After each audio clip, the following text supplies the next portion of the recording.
Glória a Deus, aleluia, Jesus. Glória a Deus. Glória a Deus. Glória a Deus. Aleluia. Igreja, receba a paz que vem do Senhor. Amém. O Senhor pode sentar. Glória a Deus. Eu vou ministrar primeiramente o louvor. Os irmãos cantem, louvem comigo. Glória a Deus. Aleluia. O louvor é No Deserto, Alice Maciel. Glória a Deus.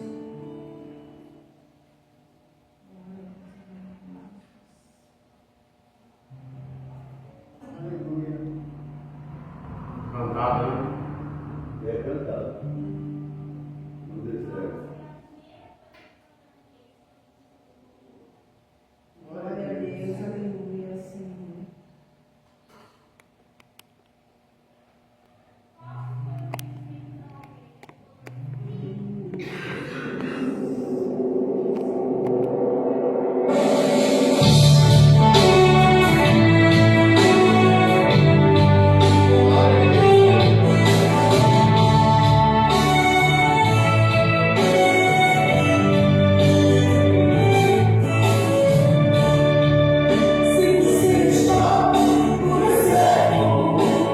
Pensando que vai morrer. Pensando que vai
nessa palavra, nessa ministração, vai ser explicado pela palavra a diferença entre provação e tentação.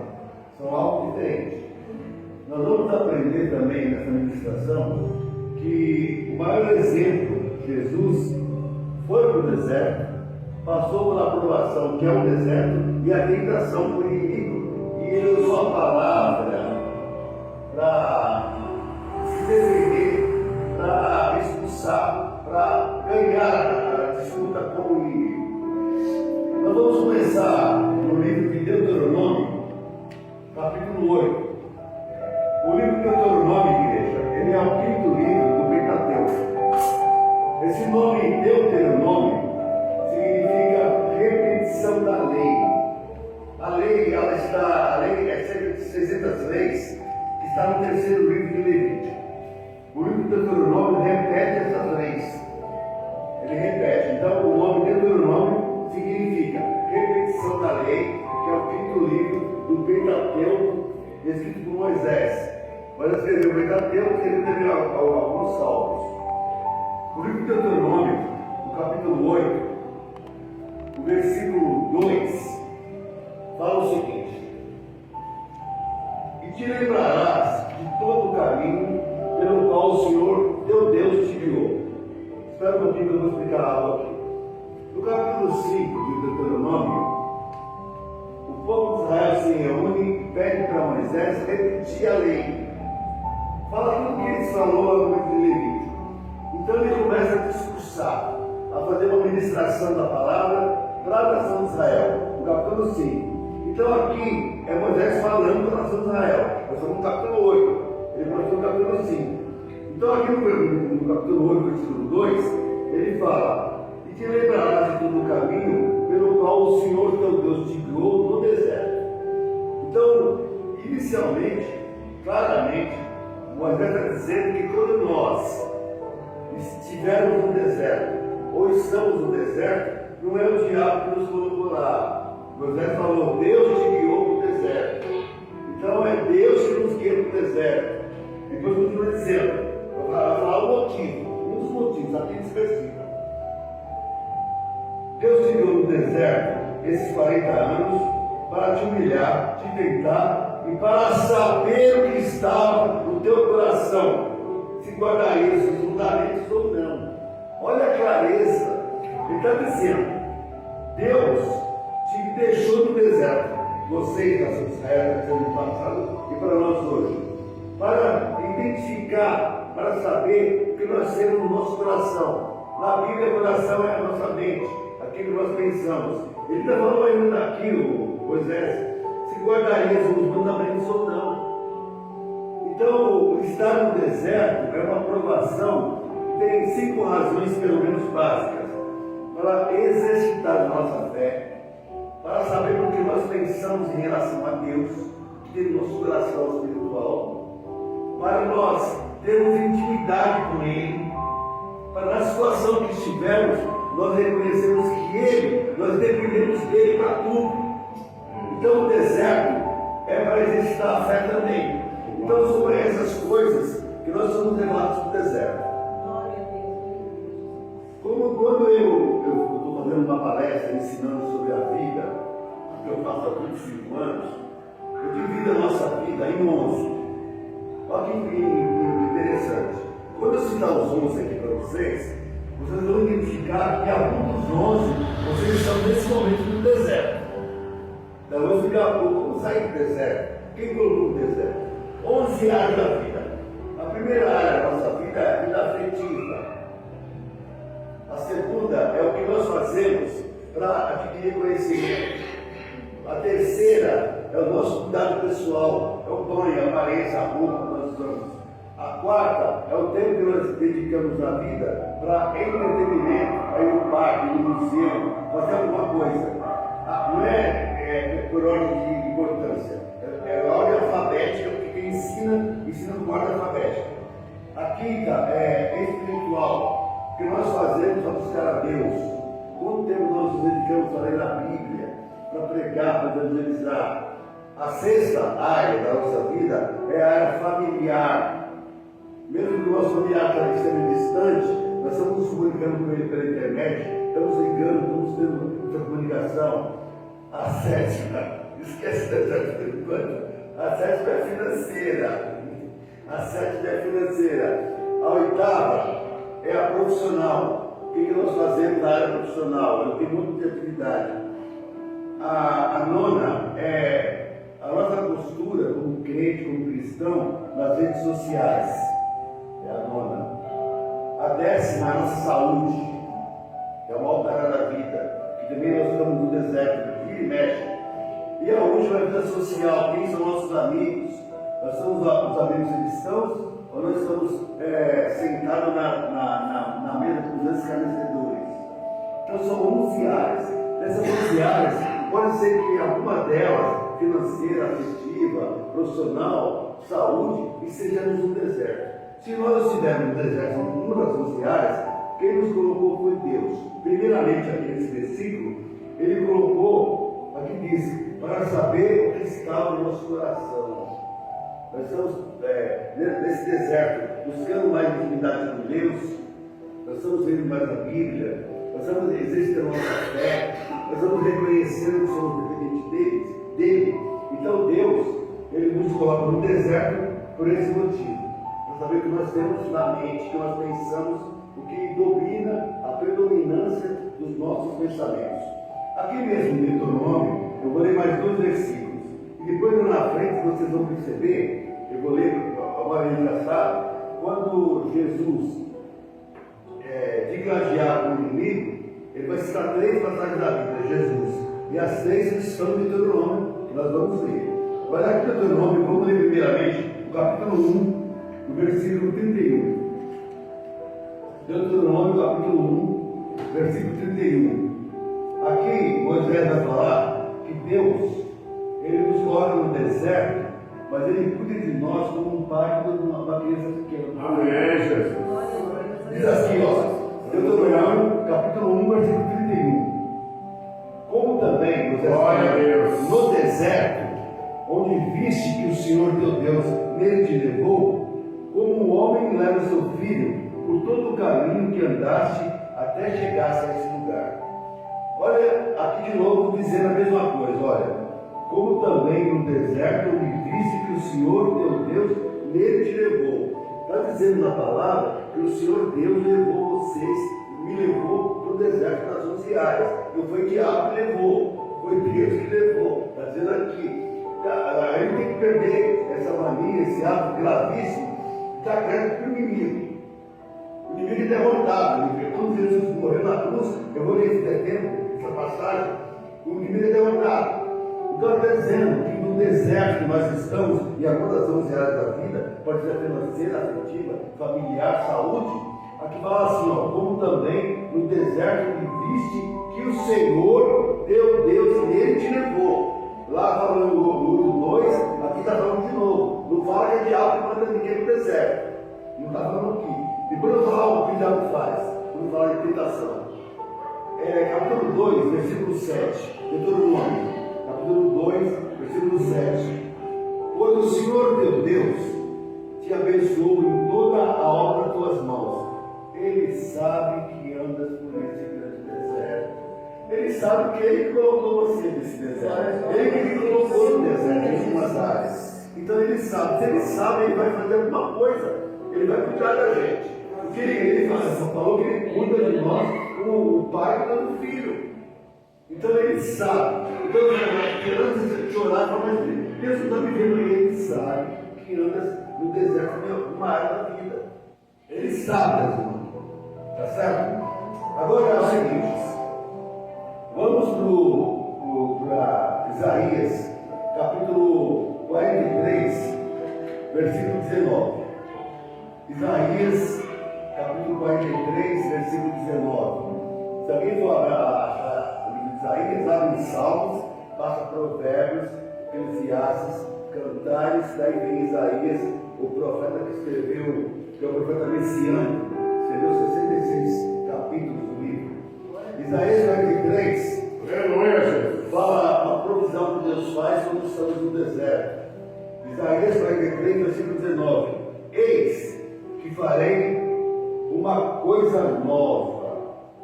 Nós vamos no deserto para transformação, para mudança. E agora sairá a luz. Porventura não a sabereis? Eis que porém um caminho no deserto e rios no reino. Então nós estamos no deserto na vida financeira, ou em outra área da vida. Ele vai abrir um caminho, vai abrir a porta. Ele está dizendo aqui, fala assim, você saberá disso. Quando ele vem na porta abriu, aí ele fala assim, não foi por minha glória, foi de Deus. Ele falou que faria isso. Então das 11 áreas, aqui está dizendo que Deus é Ele que vai abrir a porta, vai abrir um caminho no deserto e nós saberemos, nós veremos a luz. Agora nós vamos para o Novo Testamento, Mateus capítulo 4. Novo Testamento. Mateus capítulo 4. Glória a Deus, aleluia. Mateus capítulo 4, versículo 1. Aleluia! Então foi conduzido Jesus pelo Espírito maiúsculo Espírito ao deserto para ser tentado pelo diabo. Então o Espírito de Deus, o Espírito Santo, ele conduziu Jesus para o deserto. Vamos ler, só por ler, Marcos capítulo 1. O outro evangelista, nós vemos o primeiro de Mateus, Marcos capítulo 1, versículo 12 e 13. Marcos capítulo 1, versículo 12 e 13, e logo após o batismo, o Espírito o impeliu para o deserto. E aí ele esteve no deserto 40 dias, tentado por Satanás. Ele vivia entre as feras e os anjos o serviam. Vamos no outro evangelista, Lucas, capítulo 4, versículo 1, é o próximo livro. Todos eles falam a mesma coisa, os evangelistas, escrevendo sobre a vida de Jesus. Glória a Deus. Lucas capítulo 4, versículo 1. E Jesus, cheio do Espírito Santo, voltou do Jordão e foi levado pelo Espírito ao deserto. Então nós estamos no deserto, que é uma área da vida, levados pelo Espírito. Aleluia! Os três evangelistas estão dizendo a mesma coisa. O Espírito, como ele vai no Espírito de Deus, que nos leva para o deserto. Vamos ver primeiramente no caso de Jesus, como que ele reagiu. Vamos voltar em Mateus, capítulo 4. Agora eu vou ler tudo aqui, até o 11. É que eu vou demorar aqui na explicação. Porque eu não demorar, mas tudo foi embora, não esqueci nunca mais. Glória a Deus. Mateus capítulo 4. Amém, Jesus. Versículo 1. Então foi conduzido Jesus pelo Espírito ao deserto, para ser tentado pelo diabo. E tendo jejuado 40 dias e 40 noites, depois teve fome. E chegando a ele, o tentador disse: se tu és filho de Deus, olha que essas pedras estão em pães.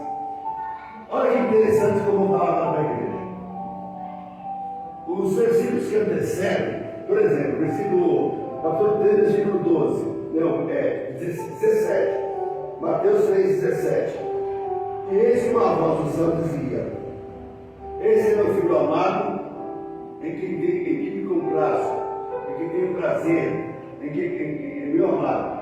Então Jesus, ele se batiza, ele sai da água, ele ouve uma voz do céu e fala: esse é meu filho amado, a quem eu me comprazo. Ele ouviu isso de Deus. Daí o diabo fala para ele assim, aqui no versículo 3. E chegando-se ele, o tentador disse: se tu és filho de Deus, manda que essas pedras se tornem pães. Veja bem, quando Jesus morreu na cruz, o diabo deu todo o poder que ele possuía. Ele é antigo, ele não muda mais. Ele tem o mesmo padrão. Então o que ele fala? Ele fala assim: você é pastor, o que está acontecendo com você? Você é missionária, o que está acontecendo com você? É a melhor pecinha. É a melhor pecinha. O Deus falou para Jesus: você é meu filho amado, a quem me comprazo. Então tem a ver com conversinha. Aí você é filho de Deus. Mas ele já ouviu que é filho de Deus. Como Deus? Você ouviu que você é pastor, que é missionário, que é servo de Deus? Do próprio Deus. Daí o diabo lança alguém, um vizinho, um colega de trabalho, alguém fala assim: mas você é filho de Deus? O que está acontecendo isso com você? Conversa mole, a mesma conversinha. Jesus vai responder, ele falou. E ele, porém, Jesus, respondendo, disse: não viverá o homem, mas de toda a palavra que sai da boca de Deus. Glória a Deus. Quem quer saber a Bíblia? Vamos voltar em Deuteronômio capítulo 8. Nós começamos em Deuteronômio capítulo 8, versículo 2. Nós vamos ler Deuteronômio capítulo 8, versículo 3. Jesus citou esse versículo que a gente vai ler para o diabo. Está aqui na Bíblia, ó. E te humilhou, te deixou ter fome. Deuteronômio capítulo 8, versículo 3. Te sustentou com maná, que tu não conhecesse, nem teus pais o conheceram. Deuteronômio capítulo 8, versículo 3. Para te dar a entender que o homem não viverá somente de pão, mas que de tudo que sai da boca do Senhor viverá o homem. Então Jesus citou para o diabo esse versículo aqui, Deuteronômio capítulo 3. Ou seja, ele está dizendo que quando nós estamos no deserto, nós reconhecemos que dependemos totalmente de Deus. Para isso que serve o deserto. A gente reconhece isso. Então, aqui está dizendo, aí se vai, aqui ó, olha esse versículo. Para te dar a entender, para te dar a entender que o homem não viverá só de pão. Para dar a entender. Então, o Moisés falou, ele falou no versículo 2 que ele já leu, que leva você para o deserto para dar a entender que você não vive sem dependência de Deus, você precisa de Deus. Nós precisamos de Deus, eu preciso de Deus. Então, o filho do deserto vai entender isso. Ele quer que isso venha no entendimento. Glória a Deus. Então, ele vai dizer a palavra para te dar a entender que o homem não tem pão. Mateus capítulo 4. Nós estamos abrindo a Bíblia espiritual. Mateus capítulo 4, vamos lá. Jesus citou Deuteronômio 8, versículo 3 do diabo. O diabo falou o seguinte, o versículo 5. Então o diabo o transportou à cidade santa e colocou sobre o pináculo do templo e disse: se tu és filho de Deus, se você é missionária, se você é servo de Deus, se você é servo de Deus, se você é pastor, lance daqui uma conversinha, lance daqui para baixo, porque está escrito, agora o diabo está na Bíblia, que os teus anjos darão ordens a teu respeito e tornar-te-ão nas suas mãos, para que nunca tropece em alguma pedra. Vamos na Bíblia, Salmo 91, é o salmo que muitas pessoas por aí deixam aberto no Salmo 91, que está suja essa parte da Bíblia, que a mesma o diabo vai citar. Agora o diabo falando da Bíblia, Salmo 91, versículo 11 e 12. O Salmo 91, o diabo citou para Jesus. Olha só, tem um mistério aqui. Porque aos seus anjos dará ordem a teu respeito, para te guardarem todos os seus caminhos. Eles se sustentarão nas suas mãos, para que não tropece o teu pé em pedra. Então Jesus usou a palavra de Deus e o inimigo usou a palavra de Deus. Então a gente encontra por aí essas coisas. A gente encontra por aí. A gente usou, Jesus usou a Bíblia e o inimigo usou a Bíblia. Isso vai ser negócio, né? Como desse por esse. Vamos voltar lá, Mateus capítulo 4. O negócio está esquentando aqui. Glória a Deus, está esquentando. Mateus capítulo 4. Não se esqueça que isso está acontecendo no deserto. Jesus não comeu pão ainda, está com fome ainda. Mas está citando a Bíblia. Ele não comeu, bebeu água, está no deserto ainda. Versículo 7. Disse-lhe Jesus: também está escrito, não tentarás o Senhor teu Deus. Vamos ver onde está escrito isso. Deuteronômio capítulo 6, versículo 16. De novo no quinto livro do Pentateuco, Deuteronômio capítulo 6, versículo 16. Jesus vai citar para o diabo esse versículo aqui. Não tentarei o Senhor nosso Deus, como tentasses em Massá. Então Jesus citou a Bíblia de novo. Jesus é o nosso maior exemplo. O que nós estamos pregando para você aqui, igreja, o que está sendo pregado aqui, que ele tem que conhecer a Bíblia. A gente tem que ler a Bíblia. A gente defende o inimigo com a Bíblia. O inimigo antiquário, ele usa uma conversinha. Você é filho de Deus, você é servo de Deus, você é missionária, você é uma conversinha. A Bíblia fala em Lucas 10, eles que usam o poder para dar serpentes e escorpiões. Glória a Deus, Então aleluia. não tem esse não persegue a gente mais. Não tem mais isso não. Eles que usam o poder para dar serpentes e escorpiões. E toda a força do inimigo. Glória a Deus. Mateus capítulo 4. Vamos lá. Vamos lá que o negócio está se quebrando aqui. Glória a Deus. Mateus capítulo 4. O inimigo não para, ele fica lá em cima. Ele fica em cima, fica lá, Mateus capítulo 4. Versículo 8. Novamente. O transportou o diabo ao monte alto, muito alto. E